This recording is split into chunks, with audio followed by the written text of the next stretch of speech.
Good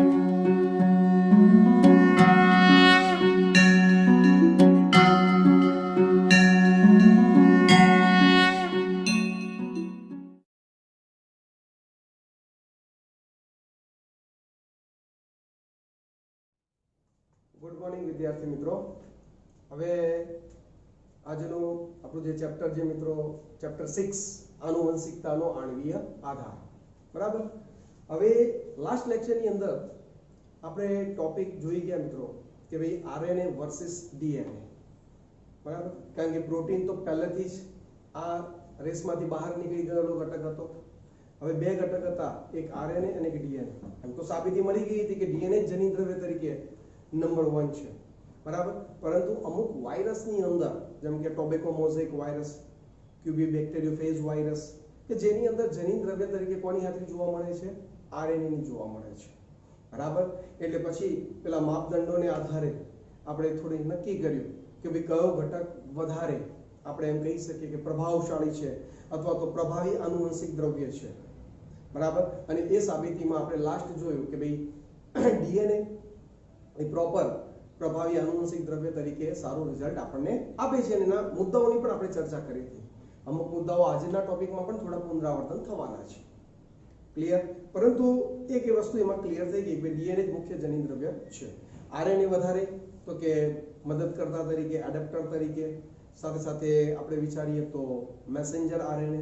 બરાબર. મેસેજના વહનના કાર્ય સાથે, આનુવંશિક દ્રવ્યના વહનના કાર્ય સાથે આરએનએ વધારે જોડાયેલો છે એમ આપણે કહી શકીએ છીએ. બરાબર. હવે આજનો આપણો ટોપિક છે મિત્રો આરએનએ વિશ્વ. પહેલો ટોપિક છે આપણો આરએનએ વિશ્વ, આરએનએ વર્લ્ડ. હવે આરએનએ ની આપણે અહીંયા આજે ચર્ચા કરવાની છે. બરાબર. અહીંયા પણ આરએનએ ની ચર્ચા તો થશે, સાથે સાથે ડીએનએ પણ અંદર આપણે પોઈન્ટ આવવાનો છે. શું કહે છે કે પ્રથમ આનુવંશિક દ્રવ્ય કયું છે? પ્રથમ આનુવંશિક દ્રવ્ય કયું છે? બરાબર. હવે એટલું તો ક્લિયર થઈ ગયું કે ભાઈ ભલે ડીએનએ પૂર્વ પ્રભાવી આનુવંશિક દ્રવ્ય હતું, પરંતુ આરએનએ પણ આનુવંશિક દ્રવ્ય તરીકે તો ઓળખાય છે. બરાબર. પરંતુ રેસમાં કેમ આરએનએ પાછળ રહી ગયું અને ડીએનએ આગળ નીકળી ગયું, એને લગતો આપણો આ ટોપિક કહી શકાય છે. બરાબર. શું કહે છે જુઓ, રાસાયણિક ઉદ વિકાસના પ્રકરણમાં તેના વિશે વિસ્તૃત સ્વરૂપે વર્ણન કરવામાં આવેલ છે, પરંતુ સંક્ષિપ્તમાં કેટલાક તથ્યો અને મુદ્દાઓ આપણે અહીંયા ચોક્કસ ઉજાગર કરીશું. એટલે એકાદ બે પોઈન્ટ કે બે ત્રણ પોઈન્ટની ચર્ચા અહીંયા આપણે કરવી છે કે ભાઈ કેમ આરએનએ પાછળ પડી ગયું, ડીએનએ આગળ નીકળી જાય છે. બરાબર. જો શું કહે છે, આરએનએ પ્રથમ આનુવંશિક દ્રવ્ય હતું. બરાબર. જીવનની શરૂઆત મિત્રો તમે યાદ કરો, ધોરણ 11 ની અંદર પણ આપણે આવી તો ચર્ચા આવી ગઈ છે કે ભાઈ સરળ સજીવોમાંથી જટિલ સજીવોનું નિર્માણ થયું. આદિકોષ કેન્દ્રિક કોષમાંથી સુકોષ કેન્દ્રિક કોષ ધરાવતા સજીવો આવ્યા. બરાબર કે નહીં? એટલે સરળથી જટિલ, એક કોષીથી બહુકોષી સજીવોનું નિર્માણ થયું. બરાબર. એટલે ઉદ વિકાસ ક્રમ કેવો છે મિત્રો કે ઉદ વિકાસ સરળથી થાય અને ધીરે ધીરે જટિલ સજીવો પૃથ્વી ઉપર શું થયા? આવતા ગયા છે. બરાબર. હવે આપણે આરએનએ અને ડીએનએ માં જોઈએ છીએ તો ફરક શું છે? આરએનએ માં સિંગલ શૃંખલા છે, જ્યારે ડીએનએ માં બે શૃંખલા છે મિત્રો. આરએનએ સરળતાથી આપણે સિંગલ શૃંખલા સ્વરૂપે દર્શાવી શકીએ છીએ, જ્યારે ડીએનએ ની અંદર મિત્રો બે શૃંખલાઓ સ્વરૂપે આપણે દર્શાવતા હોઈએ છીએ. બરાબર. તો એક વસ્તુ તો ક્લિયર થઈ ગયું કે ભાઈ શરૂઆત આરએનએ થી થઈ છે, પણ જેમ જેમ ઉદ વિકાસ થતો ગયો, બરાબર, સ્થાયી ઘટકોની જરૂર પડી. બરાબર. કારણ કે આપણે કાલે જ મતલબ કે લાસ્ટ લેક્ચરની અંદર આપણે ચર્ચા કરી રહ્યા કે ભાઈ આરએનએ જે ખરો એ અસ્થાયી ઘટક છે, અસ્થિર ઘટક છે, વધારે પડતો ક્રિયાશીલ છે. બરાબર. એટલે ઉચ્ચ કક્ષાના સજીવોમાં જનીન દ્રવ્ય સ્વરૂપે એ પ્રોપર સ્થાયીપણું આપી શકતો નહોતો. ખ્યાલ આવે છે કે નહીં? જો શું કહે છે, આરએનએ પ્રથમ આનુવંશિક દ્રવ્ય હતું. અત્યારે ખૂબ જ પર્યાપ્ત પ્રમાણમાં એના પુરાવાઓ છે કે જીવનની આવશ્યક ક્રિયાઓ, કેવી ક્રિયાઓ મિત્રો? તો કે ચયાપચય, ભાષાંતર, જોડાણ કરતા, સ્પ્લિસિંગ વગેરે આરએનએ અંતર્ગત વિકાસ પામે છે. એટલે જનીન દ્રવ્ય તરીકે તો છે, પરંતુ સાથે સાથે આરએનએ ના બીજા બહુ મહત્વના કાર્યો સાથે સંકળાયેલો છે, ખાસ કરીને ઉચ્ચ કક્ષાના બધા સજીવોમાં. ચયાપચય મિત્રો, ચય અને અપચય, આ ક્રિયાઓ તો તમે બહુ સારી રીતે ધોરણ 11 ની અંદર અભ્યાસ કરી ગયા. ચય એટલે સંશ્લેષણાત્મક, અપચય એટલે વિઘટનાત્મક ક્રિયાઓ. આપણે જે ખોરાક લઈએ અને ખોરાકના ઘટકોનું ઓક્સિડેશન થાય અને એમાંથી શું મુક્ત થાય? ઉર્જા મુક્ત થાય. એ બધી ક્રિયાઓને મિત્રો શું કહેવાય? ચયાપચય. ભાષાંતર મિત્રો, પ્રોટીન નિર્માણની ક્રિયા એ શું છે? ભાષાંતર છે. એકચ્યુઅલી આપણે સેન્ટ્રલ ડોગ્મામાં જોઈ ગયા પ્રત્યાંકન અને ભાષાંતર. યાદ હશે મિત્રો કે ભાઈ ડીએનએ માંથી મેસેન્જર આરએનએ બનવું એ પ્રત્યાંકન હતું. અને મેસેન્જર આરએનએ દ્વારા પ્રોટીન બનવું એ ભાષાંતર હતું, બરાબર. તો એ ભાષાંતર જેવી ક્રિયાઓમાં પણ સીધો જ આરએનએ ભાગ લે છે. જોડાણ કરતા મિત્રો સ્પ્લિસિંગ, ટ્રાન્સફર આરએનએ જોડાણ કરતા જતો ને એમિનો એસિડને લઈને આવતો પેલા ત્રિઅંકી સંકેતોને આધારે, ખ્યાલ આવી ગયો. તો એ બધા કાર્યો આરએનએ અંતર્ગત થતા જોવા મળે છે. એટલે એક્ચ્યુઅલી આરએનએ આપણા શરીરમાં જનીન દ્રવ્ય કરતા પણ બીજા ઘણા બધા કાર્યો સાથે શું છે, જોડાયેલો છે. ચલો ક્લિયર છે. આગળ વાત કરીએ. આનું આરએનએ આનુવંશિક દ્રવ્યની સાથે સાથે એક ઉત્પ્રેરક પણ છે. ઉત્પ્રેરક એટલે ઉત્સેચક, ઉદ્દીપક તરીકે પણ કામ કરે છે. ઇવન મિત્રો એવી પણ પ્રક્રિયાઓ છે કે જે નોર્મલી શું હોય મિત્રો, ઉત્સેચકો પ્રોટીનના બનેલા હોય છે. શાના બનેલા હોય છે? પ્રોટીન. તો નોર્મલી પ્રોટીન દ્વારા બનેલા ઉત્સેચકો જ પ્રક્રિયાર્થીનું નિપજમાં કન્વર્ટ કરતા હોય છે. પરંતુ ઘણી એવી પ્રક્રિયાઓ છે જ્યાં પ્રોટીન વાળા ઉત્સેચકો કામ નથી કરતા, ત્યાં આરએનએ ઉત્પ્રેરક તરીકે એ પ્રક્રિયાઓ પૂર્ણ કરવામાં સૌથી મહત્વનો ભાગ ભજવે છે. અને મિત્રો આપણે જાણીએ છીએ કે ઉત્સેચકીય પ્રક્રિયાઓ, બરાબર, ઉત્સેચક વગર આપણા કાર્યો બહુ જ ધીમી ગતિએ થતા હોય છે. એમને ફાસ્ટ કરવા માટે, એમને ખૂબ જ ઝડપી કરવા માટે ઉત્સેચક વગર ચાલી શકે એમ નથી. તો શું કહે છે જુઓ, જૈવિક તંત્રમાં કેટલાક એવી મહત્વપૂર્ણ જૈવ રાસાયણિક પ્રક્રિયાઓ છે જે આરએનએ ઉત્પ્રેરક દ્વારા ઉત્પ્રેરિત કરવામાં આવે છે, જ્યાં પ્રોટીન ઉત્સેચકો તેમાં કોઈ યોગદાન નથી. મતલબ પ્રોટીન ઉત્સેચકો એમાં પોતાનું કોઈ યોગદાન આપતા નથી. ચલો ક્લિયર, ઓકે. પરંતુ આરએનએ ઉત્પ્રેરક સ્વરૂપમાં પ્રતિક્રિયાશીલ હોવાથી અસ્થાયી છે. આવી ગયો શબ્દ મિત્રો કે ભાઈ આરએનએ ઘટક પોતે કેવો છે? અસ્થાયી છે.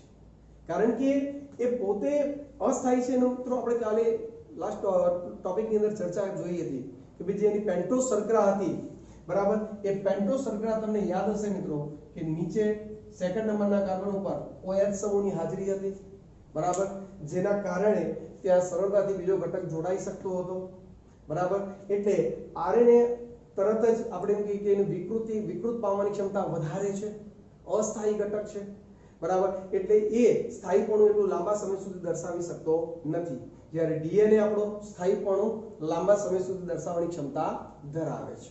ચલો ક્લિયર. આગળ શું કહે છે?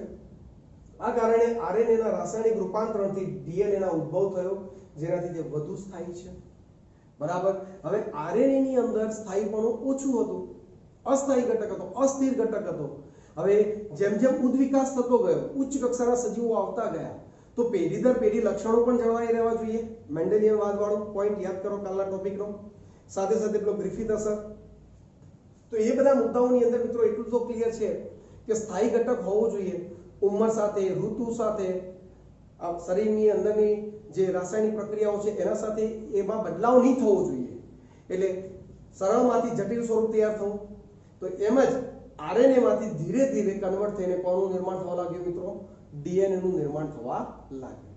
ચલો ક્લિયર છે, રેડી. હવે ડીએનએ કેમ આગળ છે મિત્રો, એનો એક મુદ્દો અહીંયા આપણને એનસીઈઆરટી માં બહુ સરસ મજાનો છેલ્લે આપ્યો છે કે વધુમાં ડીએનએ તેના બેવડા કુંતલ અને પૂરક કુંતલોના કારણે સમારકામ પ્રક્રિયામાં વિકાસથી થતા પરિવર્તનો પ્રત્યે પ્રતિરોધી છે.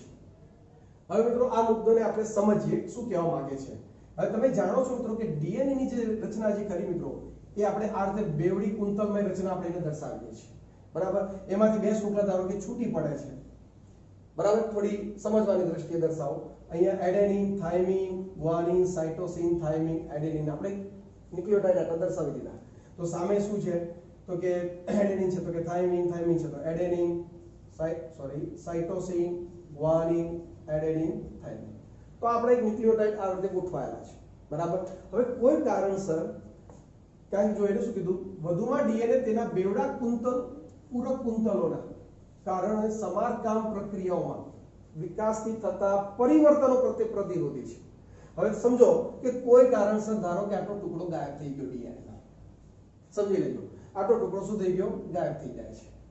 તો ડીએનએ પાસે એક પ્લસ પોઈન્ટ છે કે એની પાસે ડબલ શૃંખલા છે, દ્વિશૃંખલીય રચના છે. તો એ સરળતાથી એની સામે કે ભાઈ અહીંયા એડેનિન, થાઇમિન અને આગળ એડેનિન ગોઠવી અને પ્રોપર પોતાનો નવો એટલે કે ડીએનએ તૈયાર કરી શકે છે. એટલે ક્ષતિગ્રસ્ત થવા છતાં પણ એ નોર્મલ સ્થિતિમાં આવી શકે છે. હવે આરએનએ નો પ્રોબ્લેમ શું છે કે ભાઈ એની અંદર તો એક જ શૃંખલા છે એડેનિન, યુરેસિલ. મિત્રો યાદ કરો યુરેસિલ લખ્યું, થાઇમિન નથી લખ્યું. કેમ? આરએનએ માં યુરેસિલ હોય છે, બરાબર. ગ્વાનિન અને સાઇટોસિન, યુરેસિલ અને એડેનિન. ચલો આ એક ક્રમ છે. હવે કોઈ કારણસર ધારો કે આરએનએ નો આટલો ટુકડો ગાયબ થઈ ગયો, તો શું આનું રિપેરિંગ કામ થઈ શકશે? નહીં થઈ શકે. બરાબર. અને ઇવન થશે તો પણ કયો ઘટક ગોઠવાશે એની કોઈ ગેરંટી નથી.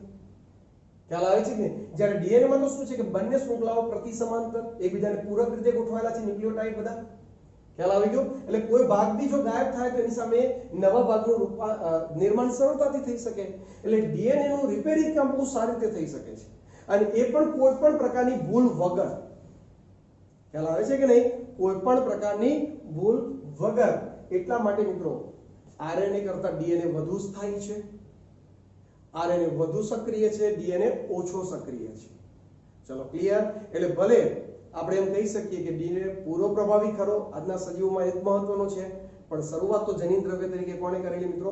આરએનએ જ કરેલી હતી. બરાબર. પણ ધીરે ધીરે ચેન્જીસ થતા ગયા. એક શૃંખલામાંથી બે શૃંખલાનું નિર્માણ થયું. બીજું મિત્રો યાદ કરો, કાલે બી આપણે ટોપિકમાં જોઈ ગયા કે યુરેસિલ જે ખરો એના કરતા થાઇમિન વધારે સ્થાયિત્વ આપે છે. બરાબર. એટલે આ બધા મુદ્દાઓ એડ થતા ગયા. બરાબર. આપણે પણ મિત્રો આપણી લાઈફની અંદર પ્રેક્ટિકલ કેવા થઈએ છીએ કે શરૂઆતના સ્ટેજમાં આપણે એકદમ સરળ પ્રકારના હોઈએ છીએ, પરંતુ આજુબાજુની આબોહવાકીય પરિબળો, ઘરના લોકોના સભ્યોના સ્વભાવ, બરાબર, સામાજિક લોકોના સ્વભાવ સાથે આપણે શું કરીએ? તાદાત્મ્ય સાધીએ છીએ. તો આપણા અંદર પણ ધીરે ધીરે શું આવે? ફેરફાર આવે છે કે નહીં? બરાબર. તો આપણે બી સરળમાંથી જટિલ બની ગયા. નાના હતા તો કોઈ સરળતાથી કોઈ બે વાક્યો સારા કે સમજી જતા હતા. આજે બધાની ચોટી મંતરતા થઈ ગયા છે 12માં આવતા આવતા. તો આ જ ફરક મિત્રો અહીંયા પણ છે કે ભાઈ પહેલા શરૂઆતમાં આરએનએ જનિત દ્રવ્ય હતું, પરંતુ એ ચાલી શકે એમ નહોતું. એ અસ્થાયી ઘટક હતો, વધારે પડતો ક્રિયાશીલ ઘટક હતો. તો એમાંથી કન્વર્ટ થયું કોને? ડીએનએ નું નિર્માણ થયું. અને એટલા માટે આજે આનુવંશિક દ્રવ્ય તરીકે વધારે કોને? ડીએનએ ને મહત્વ આપવામાં આવે છે. બીજી એક વાત મિત્રો, આપણે અહીંયા આરએનએ વર્લ્ડ છે, પણ છતાંય ડીએનએ ની ચર્ચા વધારે થઈ.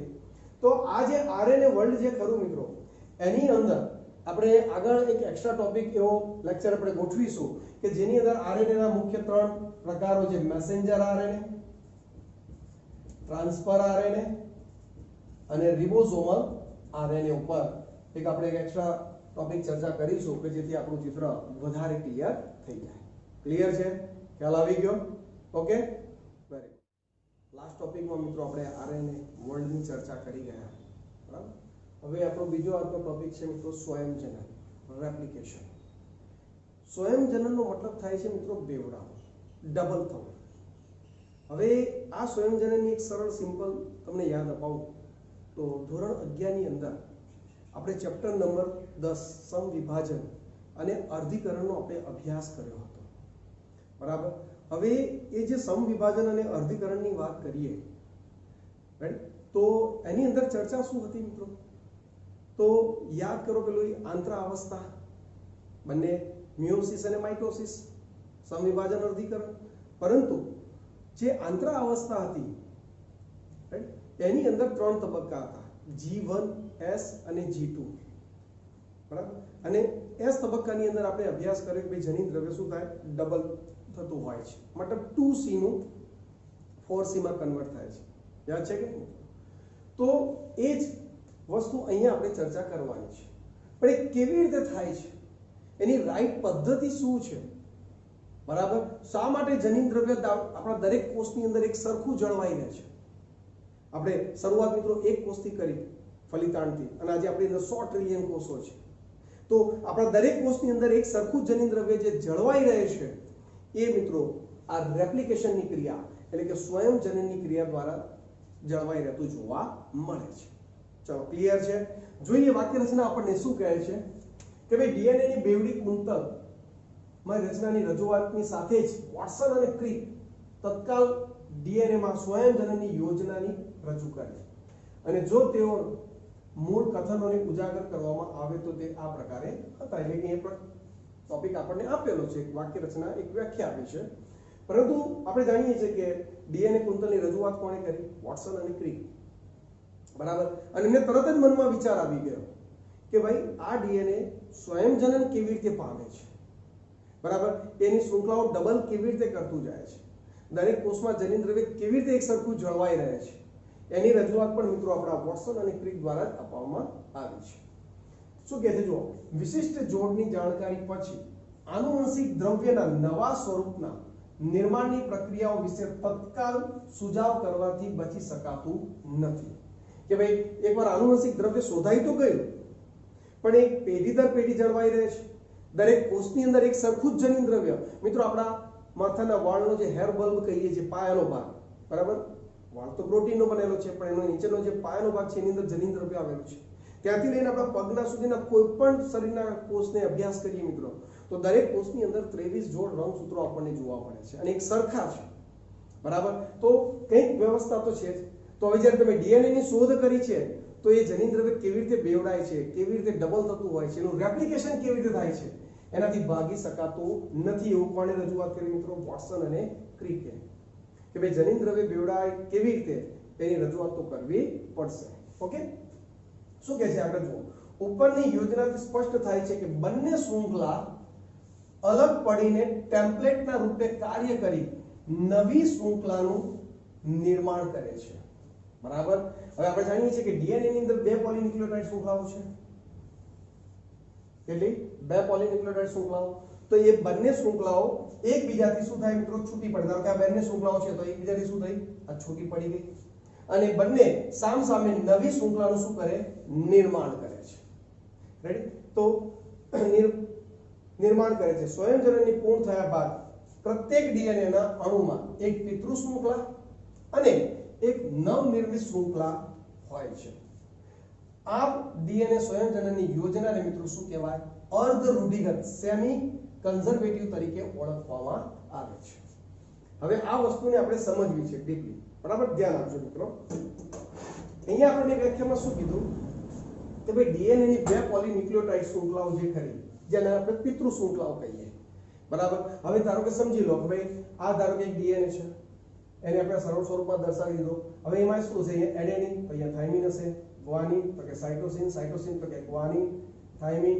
Adenine adenine thiamine guanine cytosine cytosine guanine બરાબર તો આ રીતે એક ન્યુક્લિયોટાઇડ સામસામે આપણે પ્રતિ સમાંતર રીતે ગોઠવાયેલા હોય છે બરાબર હવે આ એક પિતૃ શૃંખલા છે એને શું કીધું એ પિતૃ શૃંખલા સ્વયંજનનની ક્રિયામાં રેપ્લિકેશનની ક્રિયામાં એકબીજાથી શું થાય છૂટી પડે છે આ બંને પિતૃ શૃંખલા એકબીજાથી શું થઈ ગઈ છૂટી પડી ગઈ બરાબર હવે બંને પિતૃ શૃંખલાઓ તમે જો મિત્રો બ્લેક કલરથી મેં પિતૃ શૃંખલાઓ બતાવી છે અને જે રેડ કલર છે બરાબર એ બાળ શૃંખલાઓ મતલબ કે ડોટર શૃંખલાઓ દર્શાવેલી છે રેડી અને જે પિતૃ શૃંખલા પેરેન્ટલ શૃંખલા કહીશું અને રેડ શૃંખલા મતલબ કે એને બાળ શૃંખલા ગુજરાતીમાં કહી શકીએ ઇંગ્લિશમાં મિત્રો ડોટર શૃંખલા તરીકે પણ એને ઓળખવામાં આવે છે તો અહીંયા તમે સમજો કે શું કહે છે કે બે પિતૃ શૃંખલાઓ એકબીજાથી શું થઈ છૂટી પડી ગઈ હવે બંને ટેમ્પલેટ તરીકે વર્તે છે મિત્રો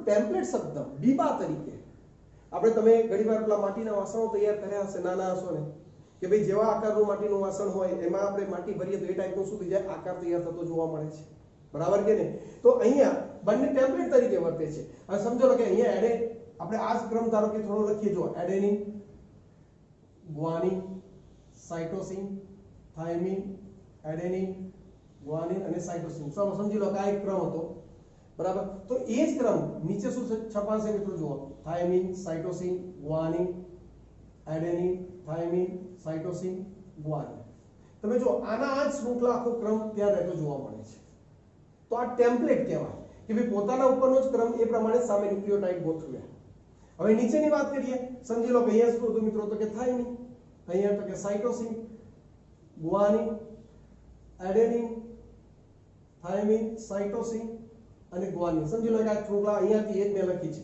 થાઇમિન છે તો સામે એડેનિન સાઇટોસિન સામે ગ્વાનિન સાઇટોસિન થાઇમિન થાઇમિન સામે એડેનિન સાઇટોસિન સામે ગ્વાનિન ગ્વાનિન સામે સાઇટોસિન તમે જોઈ લો મિત્રો આ બંને શૃંખલાઓ આબેહૂબ એકબીજાની પ્રતિકૃતિ છે સેમ ટુ સેમ છે ખ્યાલ આવે છે કે નહીં આ રીતે જ આપણે દરેક કોષની અંદર જનીન દ્રવ્ય મિત્રો એક સરખું જળવાઈ રહેતું જોવા મળે છે તો આ જે પદ્ધતિ છે મિત્રો એને અર્ધ રૂઢિગત સેમી કન્ઝર્વેટિવ તરીકે ઓળખવામાં આવે છે શું અર્ધ રૂઢિગત સેમી કન્ઝર્વેટિવ બરાબર એટલે આ એક ચોક્કસ રજૂઆત થઈ કે ડીએનએ આ રીતે જ રેપ્લિકેશન પામતું હશે બરાબર આ તો એક રજૂઆત કરી દીધી મિત્રો આપણે પરંતુ અલગ અલગ વૈજ્ઞાનિકો પણ એમાં મથ્યા હશે બરાબર. એની અલગ અલગ પદ્ધતિઓ પણ હશે.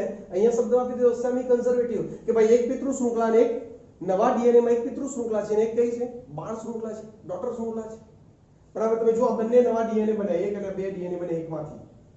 બરાબર. સેમ ટુ સેમ છે પણ બંને નવા ડીએનએ માં તમે જો એક પિતૃ શૃંખલા અને બાળ શૃંખલા છે, એક પિતૃ અને બાળ શૃંખલા છે. રાઈટ. તો આને મિત્રો અર્ધ રૂઢિગત કહેવાય. પૂરેપૂરી રૂઢિગત નથી, કેવી છે અર્ધ રૂઢિગત. એક જૂની શૃંખલા અને એક નવી શૃંખલા. બરાબર. અને જૂની શૃંખલા ટેમ્પલેટ તરીકે વર્તે, મતલબ માહિતી આપે છે કે ભાઈ મારે આ પ્રકારેનો ક્રમ જોઈએ છે, તો એ જ પ્રકારેના ક્રમ પ્રમાણે ગોઠવાય છે જેથી બંને બાળકોષોમાં ડીએનએ કેવો આવે, એક સરખો આવે છે. ચલો ક્લિયર. ઓકે. હવે જો બીજી એક છે પદ્ધતિ જેને આપણે રૂઢિગત કહીએ, કન્ઝર્વેટિવ, કે ભાઈ પિતૃ શૃંખલા એમાંથી જો પિતૃ શૃંખલાઓ છૂટી નથી પડતી, એ બે સાથે જ રહે છે અને બીજી સામે બે બાળ શૃંખલાઓ નવી બનતી હોય છે જે એકબીજા સામે ગોઠવાઈ જાય છે. તો આને મિત્રો રૂઢિગત કહેવાય, કન્ઝર્વેટિવ. પણ તમે જુઓ અહીંયા શું આ માહિતી જે હતી એ જ માહિતી શું અહીંયા જળવાઈ રહેશે? શક્યતા છે ના. અહીંયા કોઈ અલગ જ ન્યુક્લિયોટાઇડ ભૂલથી ગોઠવાઈ શકે છે, કારણ કે પ્રોપર માહિતી તો સામે પિતૃ શૃંખલા હોય જૂની તો જ નવી શૃંખલાને મળતી રહે. ખ્યાલ આવે છે કે નહીં? એટલે આ પદ્ધતિ જે રૂઢિગત છે, કન્ઝર્વેટિવ, એ તો ચાલવાની જ નથી. અલગ વૈજ્ઞાનિકો દ્વારા એક ઓર ત્રીજી રીત દર્શાવી મિત્રો કે પિતૃ શૃંખલા છે એ એકબીજાથી છૂટી પડે છે પણ ટુકડાઓની માફક જોડાય છે. તમે જુઓ અહીંયા ધારો કે આ નવી બાળ શૃંખલા છે તો સામે આ બે પિતૃ શૃંખલા છે, અહીંયા બે આ બાળ શૃંખલા છે, આ પિતૃ શૃંખલા છે. એટલે એક ડીએનએ ની અંદર ટુકડા વાઇઝ પિતૃ શૃંખલા, બાળ શૃંખલા, પિતૃ શૃંખલા રીતે અડધા અડધા ટુકડાઓ ગોઠવાયેલા હોય છે. એ પણ મિત્રો આપણે જોઈ શકીએ છીએ. આ વસ્તુ પણ શક્ય નથી.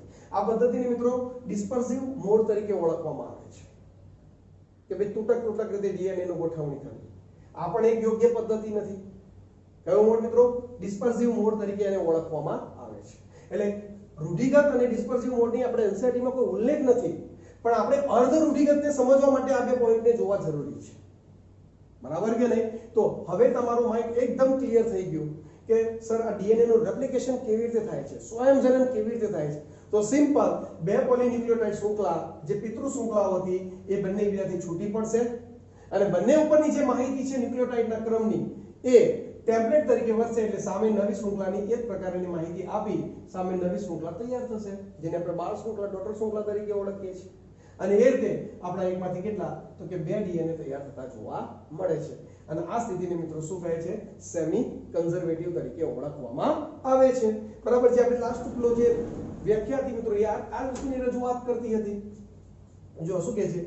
ઉપરની યોજનાથી સ્પષ્ટ થાય છે કે બંને શૃંખલા અલગ પડીને શું ટેમ્પલેટ રૂપે કાર્ય કરી નવી શૃંખલાનું શું કરે? નિર્માણ કરે છે.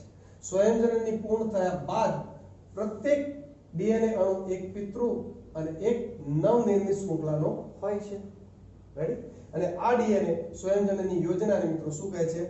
અર્ધ રૂઢિગત એટલે કે સેમી કન્ઝર્વેટિવ તરીકે ઓળખવામાં આવે છે. ચલો ક્લિયર છે દરેકને? ખ્યાલ આવી ગયો? ઓકે. આશા રાખું કે દરેક વિદ્યાર્થીઓને આ ટોપિક ક્લિયર થઈ ગયો હશે. ઓકે.